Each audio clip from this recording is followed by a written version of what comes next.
and welcome to the Think MHK podcast presented by the Manhattan Area Chamber of Commerce. On this podcast, you will hear from a variety of people from across the region, including community leaders and business owners. You will hear their Manhattan stories and hopefully get to know your friends and business associates a little better. Thanks for tuning in today.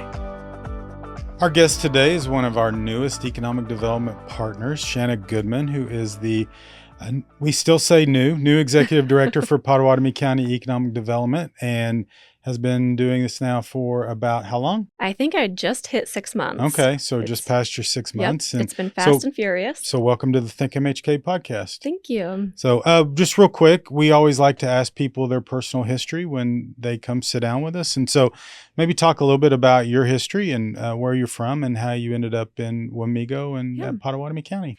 Yeah, so my career has primarily been in business development. And to be honest, economic development wasn't really on my radar. But there are a lot of things that dovetail with business development. So I have experience in nonprofit, international, national nonprofits, primarily in the Kansas City area. And that's where we were for 10 years prior to coming back to this area. My husband and I both went to K-State, so we were familiar with Manhattan, loved Manhattan, and we're very excited about an opportunity to come back. Now, what I'd been doing for a while, since living in Wamego, is I've been doing my own brand strategy, marketing strategy, doing a lot of strategic planning within that realm for small businesses, and was just excited to see this come up, and was excited to come on board in January. Yeah. So are you from Kansas originally? I am. I'm from southwestern Kansas. Okay. I grew up on a ranch, 5th generation, outside of Dodge City, Kansas. Okay. And so as you mentioned, you came here.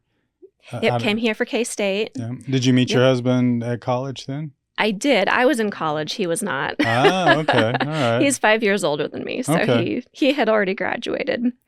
But yeah, I left home 2 days after high school graduation, was just ready to get things started, and I drove to Manhattan, stayed with a friend, and started summer classes May of '99. So you talked about you left when you graduated, you went to Kansas City, and you tell a pretty good story about how you ended up being in Wamego. Maybe talk about that for just a minute. Yeah. It was not on our radar. Again, Manhattan, we always loved it. Everybody calls it Manhappiness. Everybody, there's a ton of people in Kansas City that are K-State grads. So it's fun to run into K-State grads. And we always have talked about how great Manhattan is. A few years ago, gosh, the years run together. So now it's been quite a few years. But we were looking for a change of pace. Our quality of life was fine, but we lived in a kind of a suburb of Kansas City. We were driving in, we were driving out, we were commuting an hour each way every day for work. And that was just kind of what you did unless you lived in a downtown loft, and we didn't really want that kind of lifestyle. And so my husband was putting out some feelers for various construction companies. He graduated from the K-State Construction Science and Management department of the College of Engineering. And he had a bunch of applications out, which in hindsight, we realized they were all college towns. So apparently we like the college town vibe. And I think it was the morning I went in for my scheduled C-section with my younger daughter, who is now 12, my husband got an offer letter from Schilling Construction, and they were offering to bring us out, and he was excited about that. He's had a friend at Schilling for quite some time. So that's what brought us here. And at that time, I did tell my husband I could take one life-changing event per day, and the baby had to be that day's life-changing event. And so the next day, we decided that that's what we wanted to do.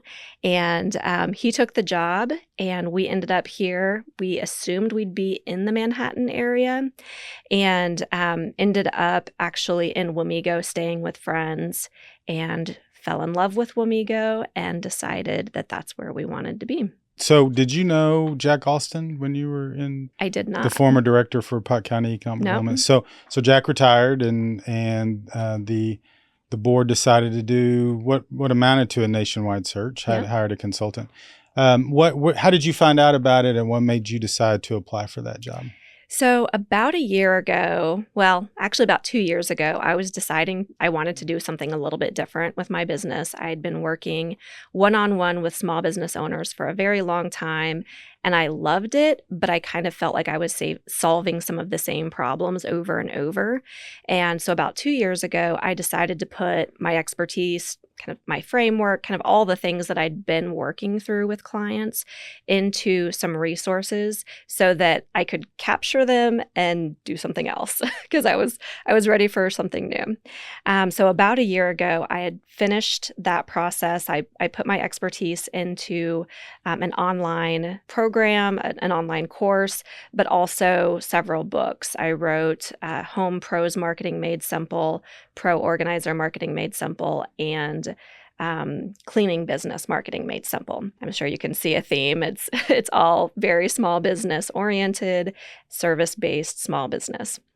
And once I got all of those things kind of in the hopper, I was looking around at some jobs locally and saw something come up. And I reached out with some questions to someone that has been in my periphery for a while. Russell Disberger is the owner of Aspen Business Group, and he's located here in the Pottawatomie County area.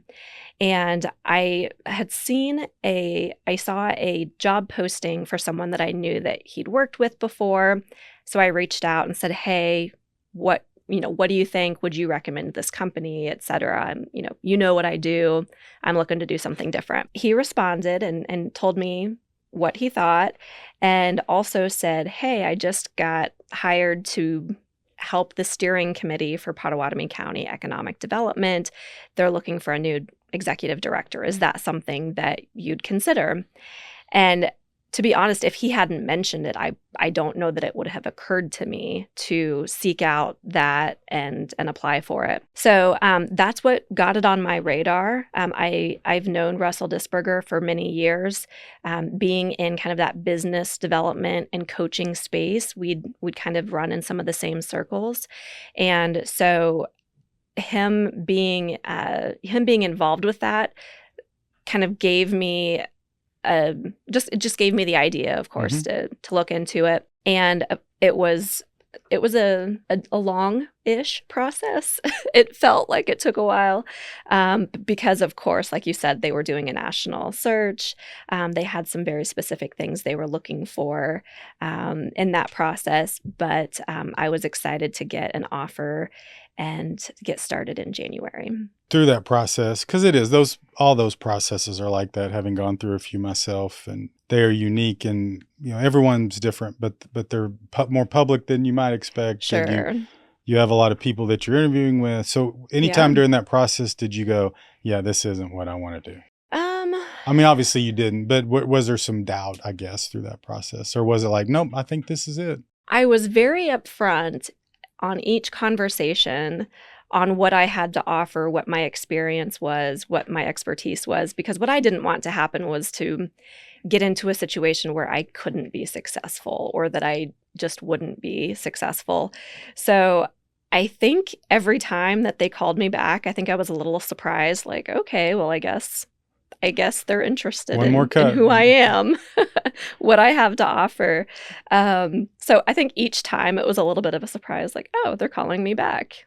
Well, that's good. So, and you also, I think, talked to Darren Solden on our staff a little bit about it. Darren had worked at the Wamego Chamber for a while. So we weren't exactly neighbors, but kind of down the street and one street over. Wamego's a small town. It's a small community. So we'd known each other for quite a while. He golfs with my father-in-law quite frequently. He golfs with everybody quite frequently. Exactly. Yeah. He does like to play Probably golf. as often as he can. Yeah. Not as much as he used to, though. Yes. Actually, when I was in this process, my final interview was a presentation that I had to give to the steering committee. And I texted Darren and was like, hey, here's what's going on. What do you think? What should I focus on? And really, since that moment, he's been a great partner and friend in this new job. Good. So you got the job in January, right? Yep. You said, has there been anything that has surprised you about the job?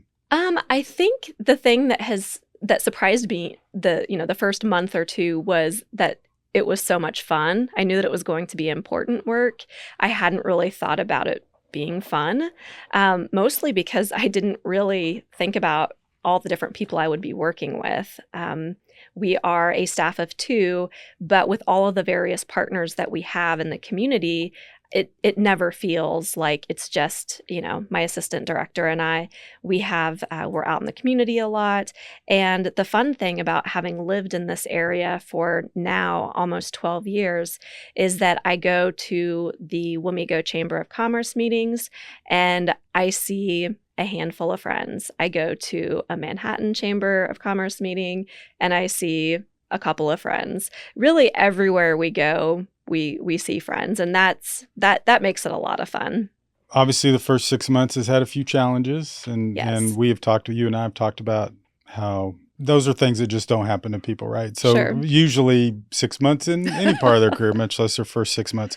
Talk about some of those and how you and the organization has responded.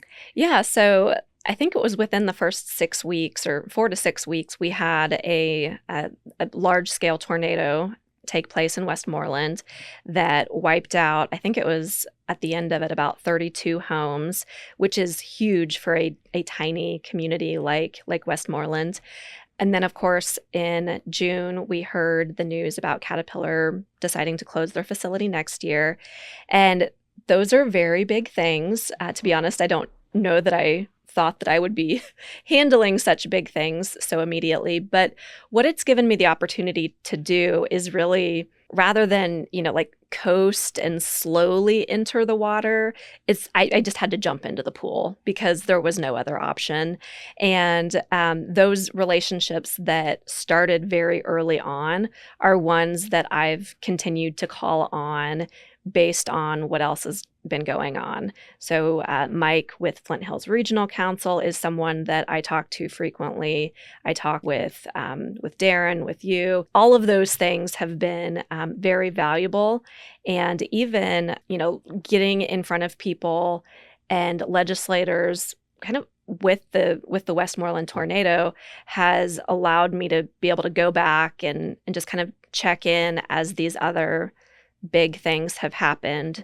So I've never felt like I'm out here on my own doing things. So to put it in a brief way, it made me dive into the pool rather than just walk in and get acclimated. Yeah, for sure. So one of the things that I get asked, and this, it may be a little timely in terms of the podcast, but I think it's important for people to understand. We have a really good relationship, and we'll talk about that in a minute, with your organization as it relates to going and personally visiting companies on a regular basis. Some of our team and you were at Caterpillar 3 weeks before their announcement, Yes. and there was no indication. In fact, they were discussing some expansion opportunities, correct? Yes. We were discussing expansion. We were discussing recruitment of additional welders. 85, I believe, was the number that they were looking for. So yeah, I was shocked when those rumors came out at the end of the day on June 6th. And I don't think local management knew anything until very, very soon to when they announced it to employees. So it's very disappointing because, in that workforce expansion meeting the weeks before, it felt like there were great things on the horizon. So it was challenging and disappointing, I think, for all of us. But we did all look at each other and be like, we were just there. Like it wasn't something, and I think you told us this, is like, you guys were there, you were doing what you were supposed to be doing, you were supporting this employer. So we do feel like we've done what we can at every juncture.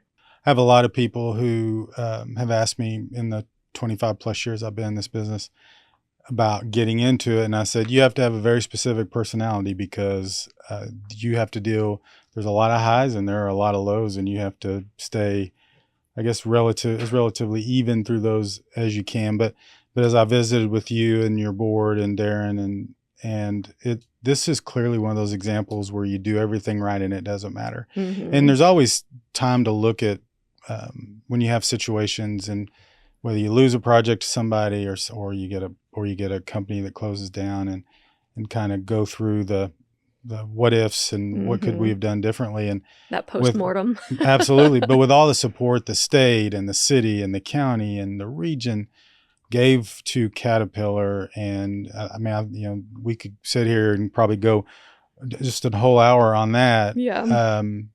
This is just one of those scenarios where there's nothing you could have done and stinks. And now we try to figure out how to bring in somebody to replace. Right. And that's something that I feel, I'm not sure exactly how to put this. I don't want to say I feel appreciative that these big things have happened so early into my tenure, but kind of, because it helps me start off in this career knowing that there are going to be a lot of things that I cannot control. And this is one of those things. Oh, yeah, for sure. So that's a good attitude to have about it. And I think everybody is working really diligently to figure out what's next, correct? Yes. We have had so much support. Legislators, the lieutenant governor, the senators, our representatives, everyone has been very, very supportive, as well as employers reached out almost immediately, said, hey, let us know what we can do. We're hiring for XYZ, keep us posted. So I think everyone in the community recognizes that now is a really good time to pull together, which is kind of what we do as a community anyway. Stacy Icom in Wamego, she's the city manager at Wamego, says something. She says that Wamego does community really well. Oh, for sure. Yeah. And I think that's very fair. And it's not just Wamego. We've not recently, but in years past, people have done studies on where the Caterpillar workforce lives, and people drive from quite a distance. So it's not just a Wamego issue. It is very much a regional issue. Yep. Well, I'm comfortable that somebody's going to come in and take that facility ultimately, and appreciate you leading us on that. So we're gonna forget the bad news now. We're gonna move on to some more positive things. So talk about, and you did hit this a little bit, but talk about what some of the best things about being at Pottawatomie County Economic Development. Yeah, so it's been a lot of fun, like I mentioned. One of the things that we've been very busy with this summer is we co-hosted county candidate forums with different cities and chambers throughout the county.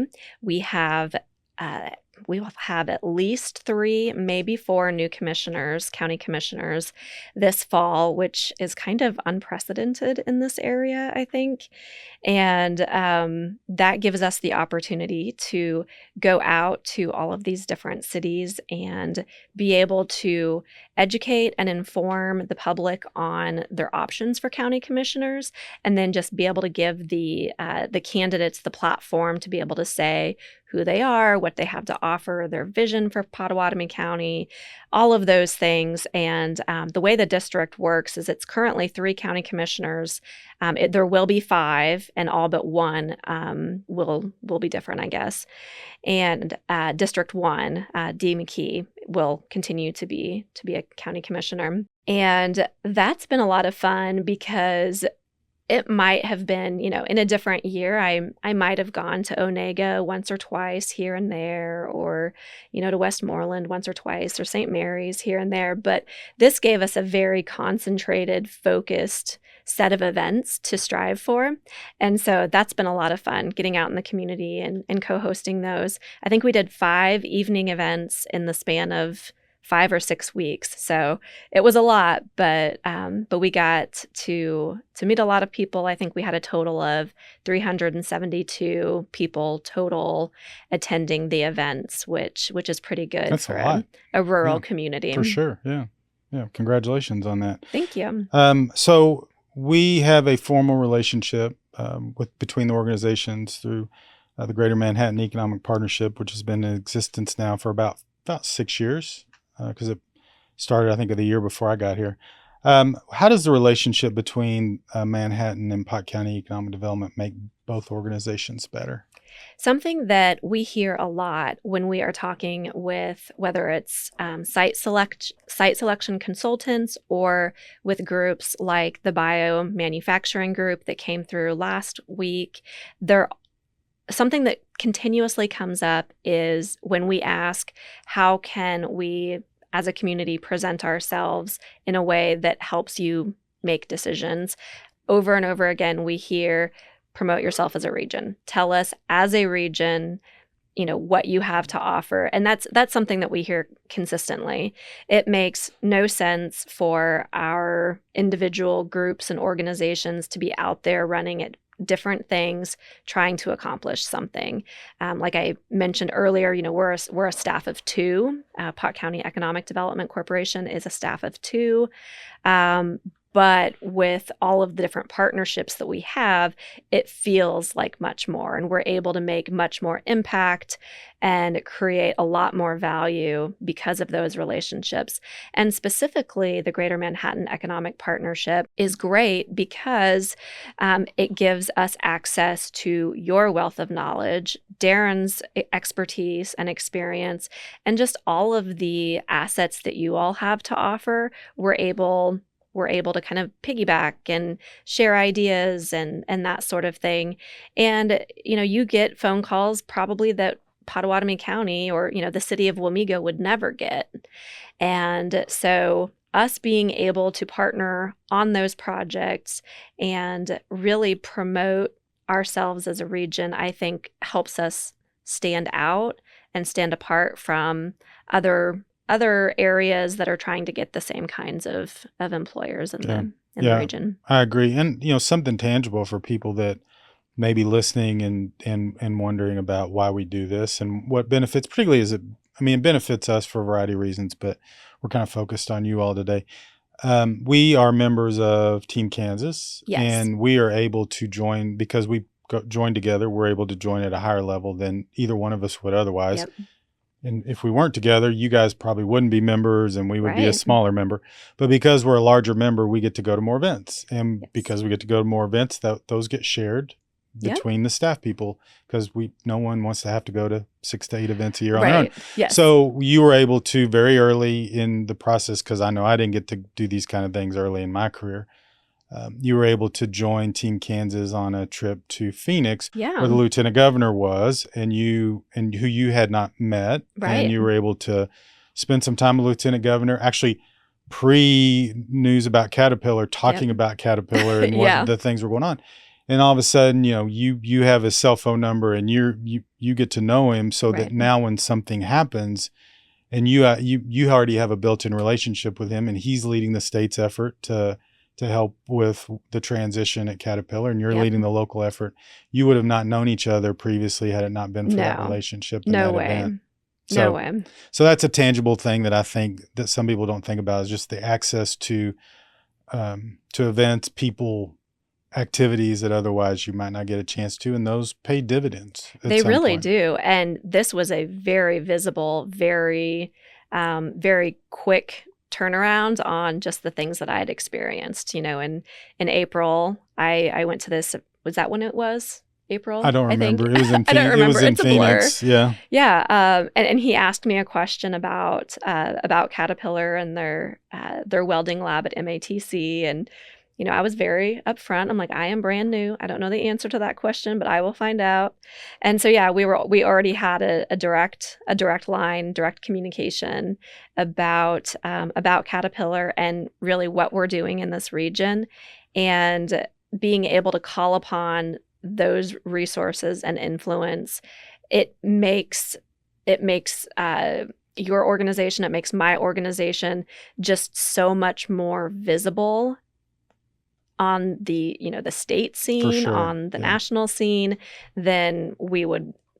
I probably would have never even gotten a call back if I hadn't made those connections through Team Kansas and through our partnership. So you would eventually have gotten a call back. It just would have required a lot more, and you wouldn't have had the relationship and where you already would have become acquainted. Right. And I think that's made it I a do lot think better. they would Yeah. they would have responded, Yeah. but this expedited that exponentially. Yeah, for sure. And it made it a lot more friendly up Yeah. front. So, Yes. Last question on this part of our podcast. What are some things that you're planning in the future that we should all be watching out for? This fall, we will be having some community career fairs. We want to be sure to support the community, the employees that are impacted by the Caterpillar layoffs. We want to make sure that they have reason, they have opportunity to stay in this region. And so we already have those things in place. We'll have the first one August 28th. And that one will be kind of a big informational session. A lot of employers will be coming, talking about the positions they have available and or the positions they may have coming available in the months to come. Because Caterpillar is working on a kind of a 9-month, 12-month time frame. So we want to make sure that they have who they need, but we also want to make sure that we're taking care of the employees and they have something to stay here for. Some other things that are on the docket are we are partnering with Flint Hills Regional Council for a rural entrepreneurship program. It's going to be an 8-session, 4-week course for those really early stages of entrepreneurship. And that's kind of one of our wheelhouses is small business and entrepreneurship and promoting those things.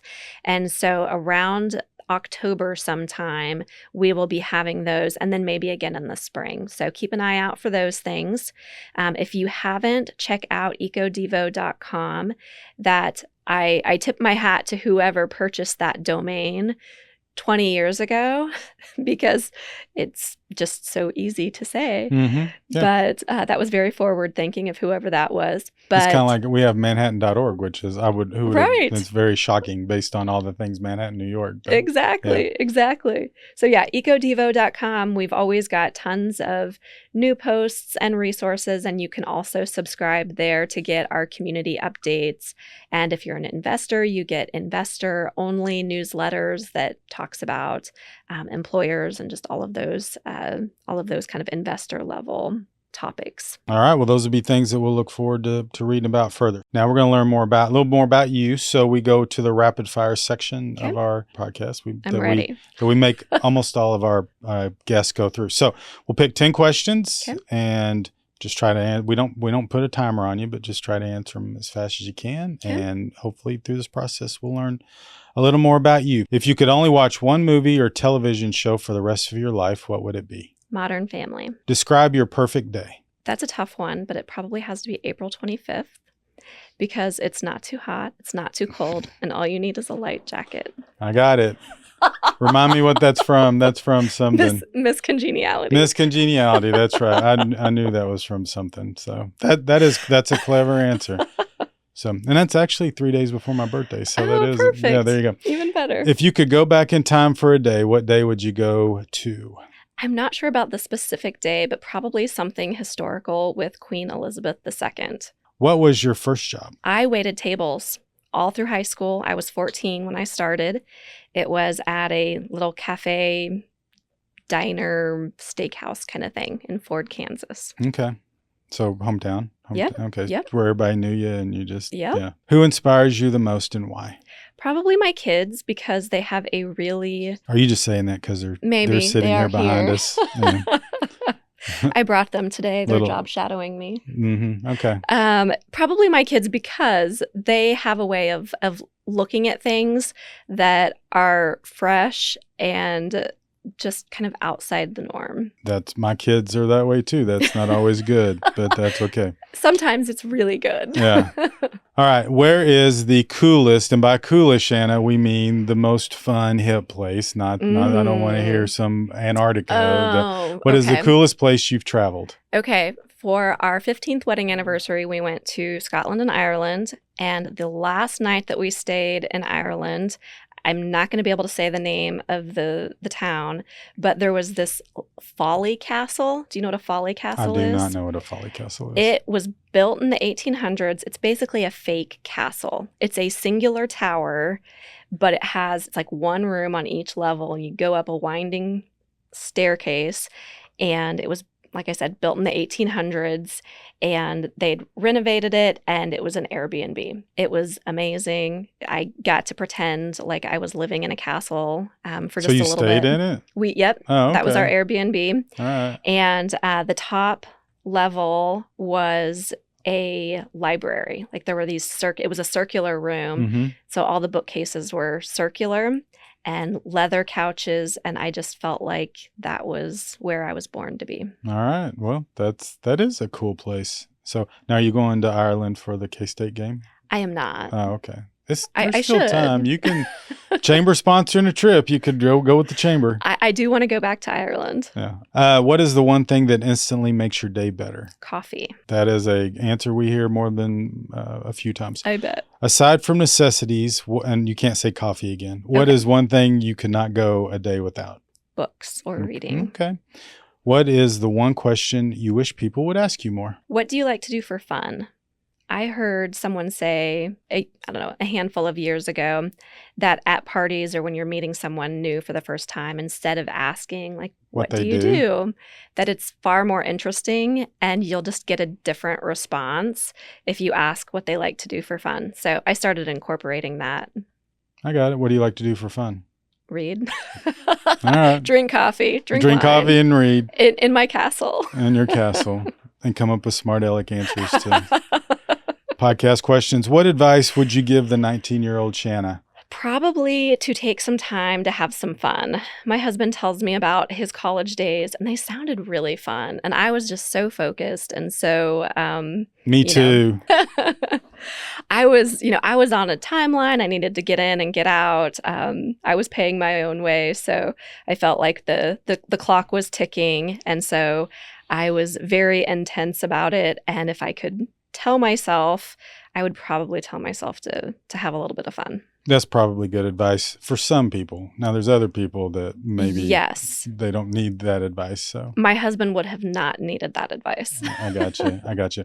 Well, thanks for being with us. You and I always kind of feel a special kinship with you, not only because we have the same career, but I also have a daughter named Shanna.